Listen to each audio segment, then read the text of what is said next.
Pla d'emergència familiar.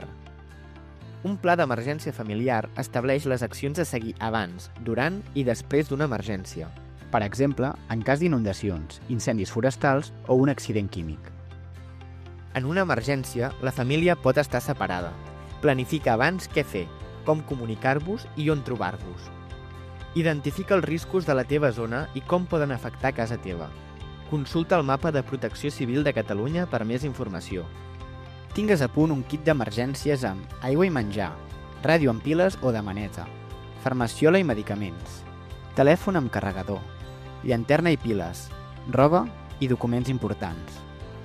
Busca un espai interior de la casa per un possible confinament. En cas que s'ordeni el confinament, no vagis a buscar els infants a l'escola ni altres espais com activitats extraescolars o casals. Informa't sobre els centres d'acollida del teu municipi i de com arribar-hi de forma segura en cas d'evacuació.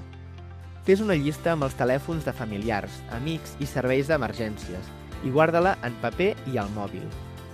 Tria un contacte fora de la zona de risc que pugui actuar com a punt de connexió. Segueix les fonts oficials com Protecció Civil o l'Ajuntament a les xarxes socials. Considera les persones amb necessitats específiques com infants, gent gran o persones amb discapacitat.